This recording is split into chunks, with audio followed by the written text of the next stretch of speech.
Welcome to Papa's Workshop. Well, you guys overwhelmingly had asked to see how I do the foam tombstones. So today, I thought I would do one for you. Start to finish, this one took about a half an hour. Also going to show some techniques where you can carve this without a CNC machine. And I want to show you a number of paint techniques that I use. So let's get started.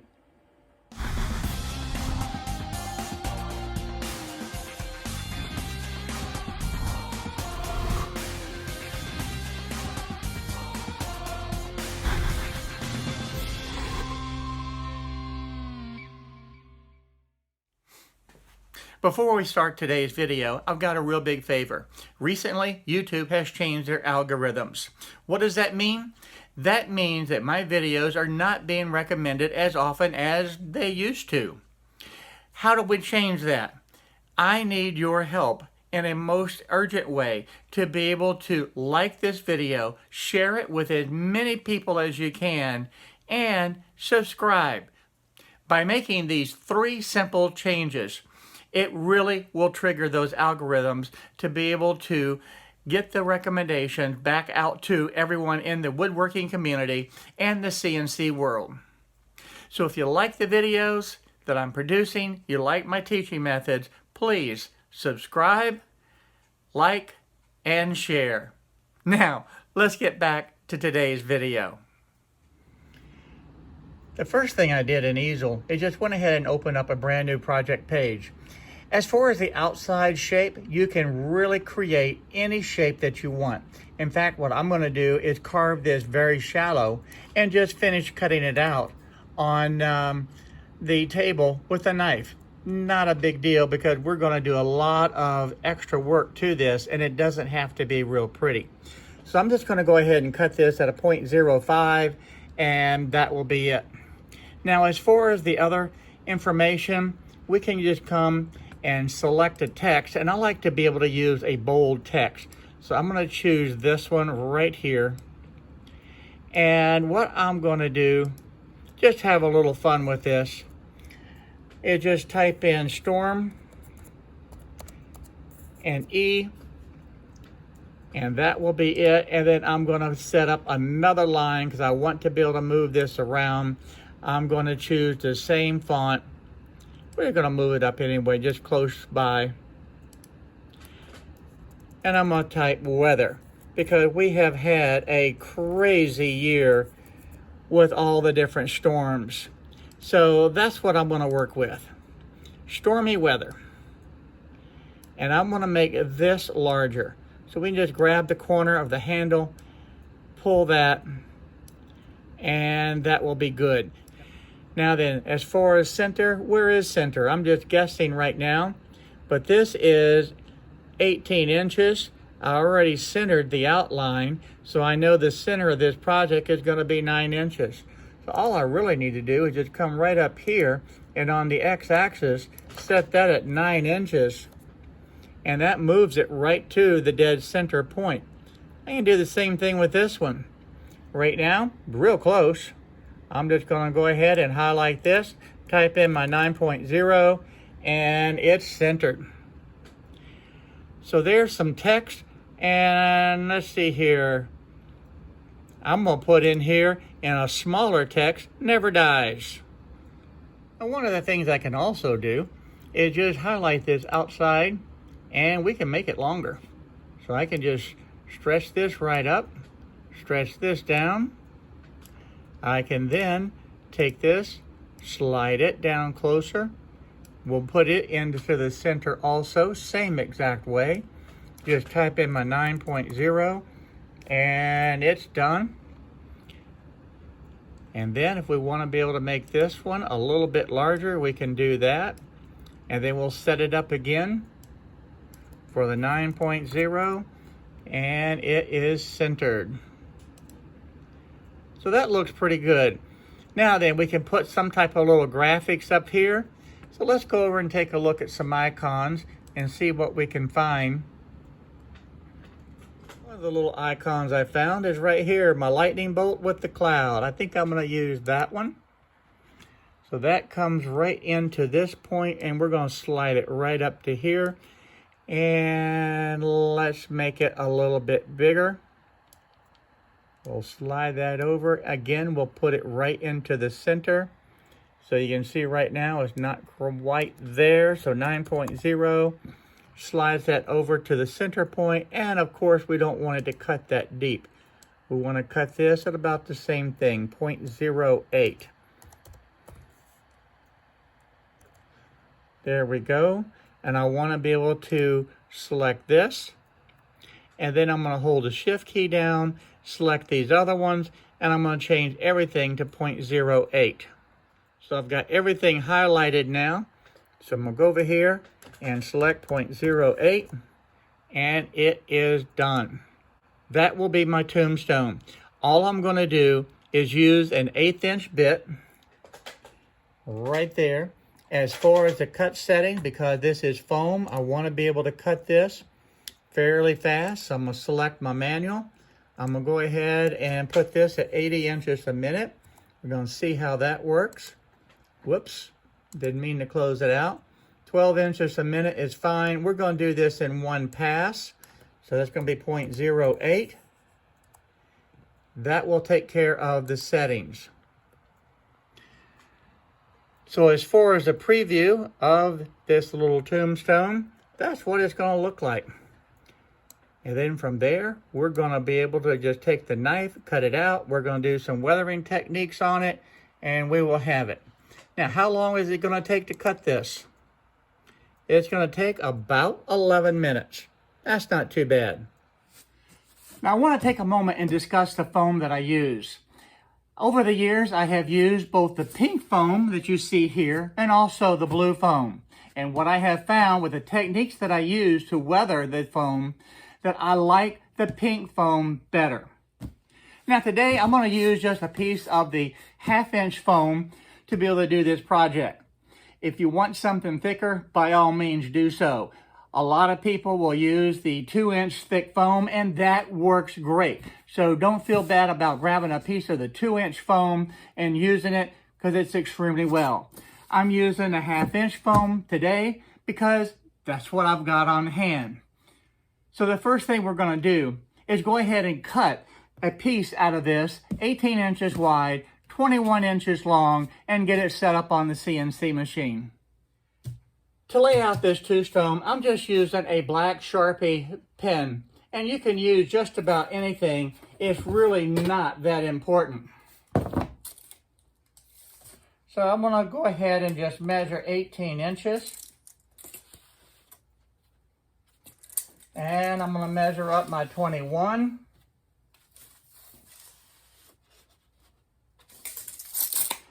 And that's really all I need for this project. So I'm just going to connect the dots.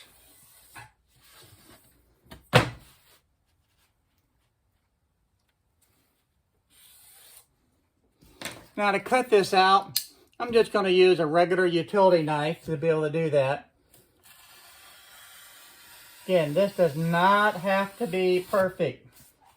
I want to emphasize this.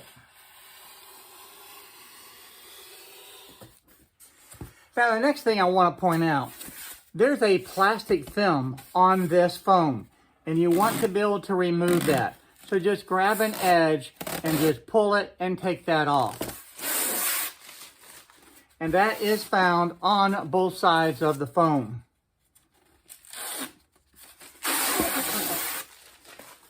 So there we go. That's going to be the material that you want.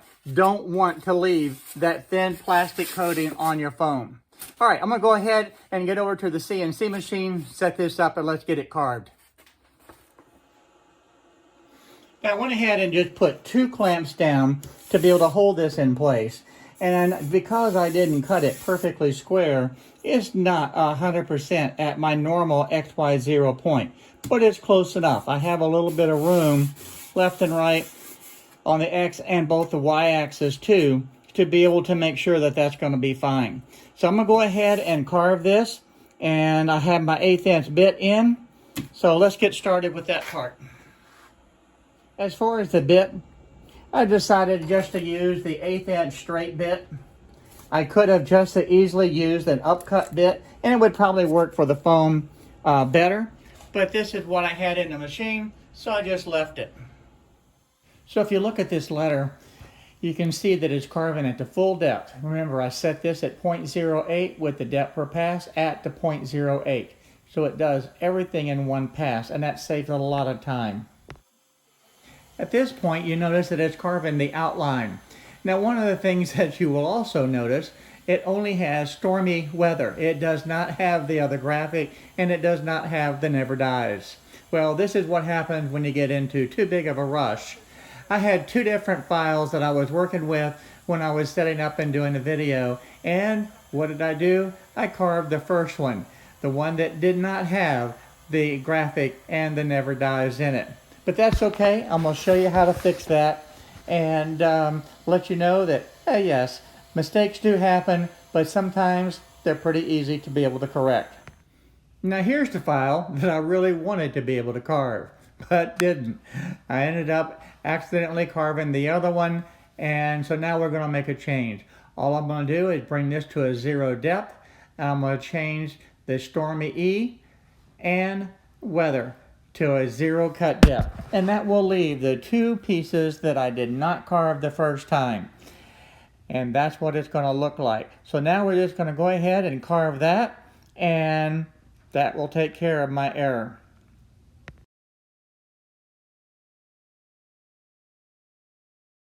That's much better. We actually get to carve the text and the graphic that I had left out. You know, the funny thing about this, I didn't even notice it until I had completed carving, and that's not good. But at any rate, this was an easy fix just to be able to go back and add it. So some things do happen, and you just kind of got to go with the flow. And just think, if this little accident had not happened, I would have been able to finish this project even in less time. But that's all right. It's all in a day's worth of fun in the shop. Now, if you don't have a CNC machine to be able to cut this out like I did, you can still use a Dremel. Now this has a little attachment on it, so it will ride right along the edge of the foam. And you set the 1/8 inch bit at about, about 0.08 or an 1/8 of an inch, and that will carve it just fine. And what you can do is literally just put this down and carve out the letters.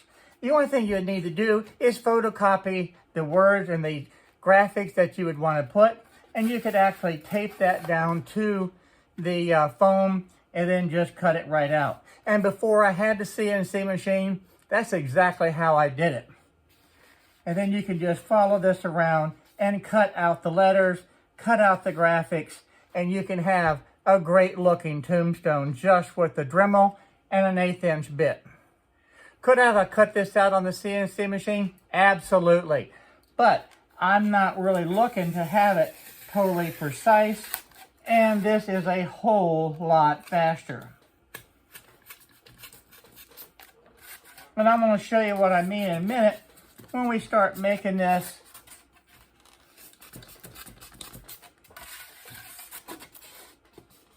all right.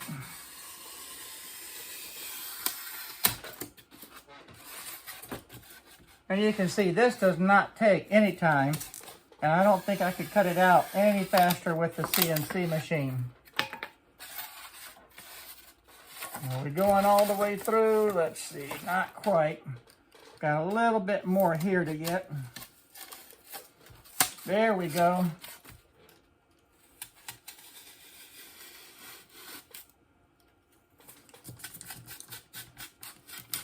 If you cut into this a little bit, like I did right here and right here, that's okay. Not a big deal.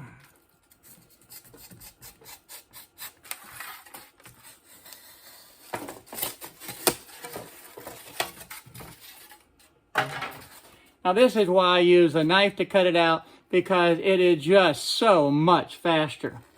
Now then, next thing we're going to do is age this a little bit. To be able to age it, there's a number of different techniques. One of the things you can do is just take a knife and be able to do this and cut the little cracks out, and that works real well. The other thing that I like to do is just use a keyhole saw and just rough up the edges. We can make that channel down into there a little bit, something like that. Do the same thing to the other side. Kind of take off the tip of that a little bit, showing the wear. Same thing at the top.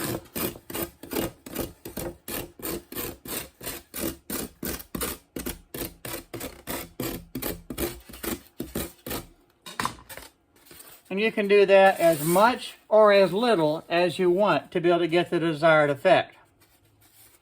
Now the next thing that I like to do is use this little foam cutter. And all this is just a little wire, but it heats up and allows you to cut this foam real easy. And that just can cut right down into there. And you can make these little things just the way you want. And you can even cut off little hunks of it like that. And that works out real well also. And that gives a nice weathered look to your tombstone. And let's do the same thing over here a little bit. Let's have this go down into here. We'll make another branch down in this direction. And we'll put a couple up in here.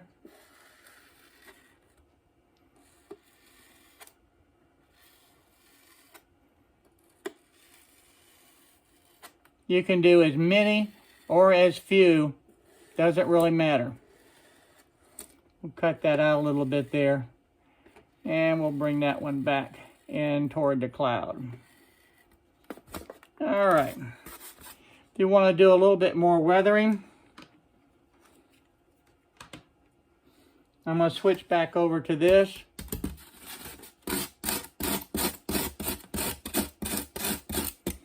You can just cut it a little bit like this.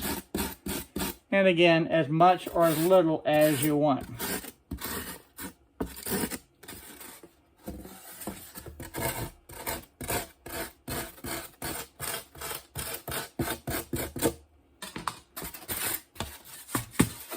I think I'm going to put one more line right in here.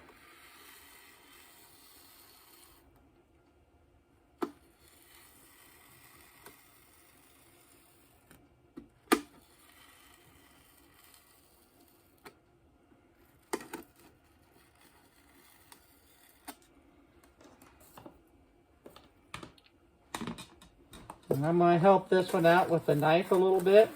Something else that you can do.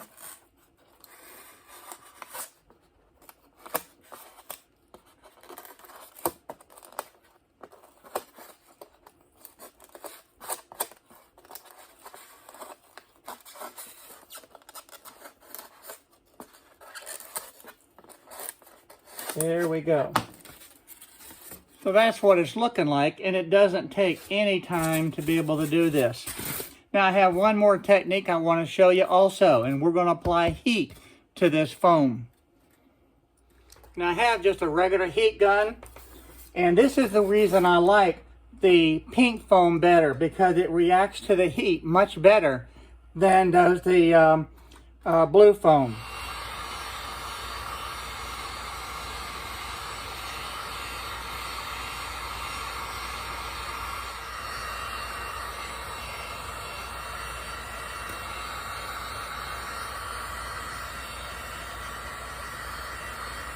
And you can start to see the idea.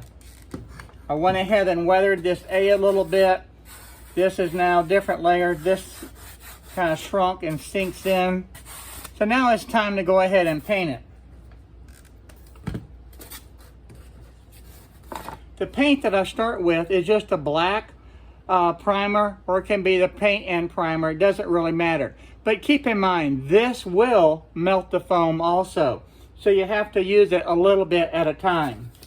And what we want to be able to do is just color in all of the dark places.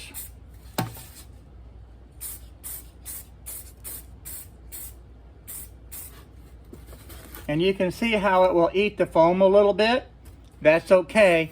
That's doing similar to what the heat gun was doing.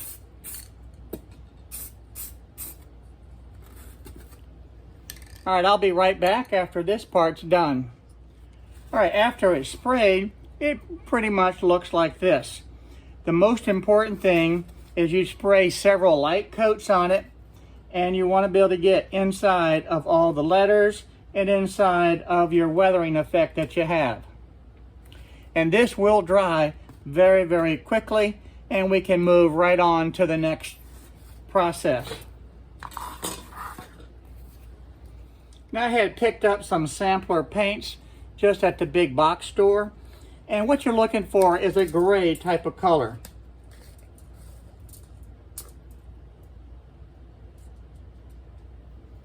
Hopefully that will be enough. You want to take a roller and you want to use a little foam roller that has very little texture in it. A small roller like this does okay. It would actually been better if I had one that was about 3 or 4 inches long. It would have made a much better paint job, and it would have shown off some of the other texture better. This little bitty small roller actually put paint into some of the areas where I used the heat gun that I really didn't want to do. You can start to see the effects really well. You want to be able to put some of the paint in there, but you want that black to be able to show through. And we'll put a little on the edge too. And I'm going to go ahead and work this for a few minutes, and then I'm going to show you the end result when I'm finished putting this base coat on. So after just a couple minutes, this is what the end result will look like. Now I'm going to allow this to dry, and I have one more technique that I want to be able to show you. This looks like an old tombstone that has seen a lot of storms and weathering over the years, and that's what I'm looking for on this one. And I wanted to be able to leave a nice little dark cloud in there. I did not want to paint that all the way through either. That's just a dark, stormy cloud. I'm going to give this about 10 minutes to dry, and then I'm going to show you the next technique. Now this last technique is a lot of fun, because what I want to be able to do is simulate the water that has discolored the tombstone over the years. So what you do, you just take the bottle of Windex and you can spray it, and as you see the bubbles starting to drip down, just hit it with a light bit of paint and you'll see that run right down, and that's what you want. You can see how this runs down, and when that dries, that will leave a really nice effect. So I'm going to spray it.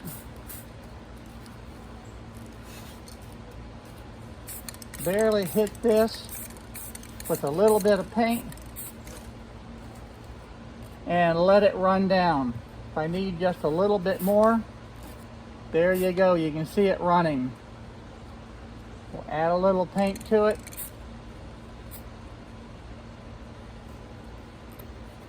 And right there is perfect. That's what I'm looking for. It doesn't take a whole lot, but it adds an awful lot to the overall appearance of the tombstone. Put a little bit over in this area.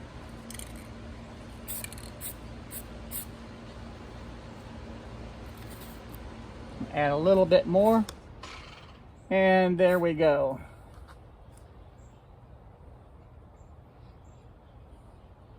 That's a real nice effect. All right, we'll go ahead and let that dry. I want it to sit up so that it can continue to let the Windex run down and pick up that little bit of paint. Hi everyone, thank you for watching my video today. If you like the video, please go ahead and hit the subscribe button down below and the little bell next to it so you'll be notified on the different videos that I upload. Also, check out the videos over here to be able to stay up to date on the happenings in my shop. So again, thank you for watching my videos.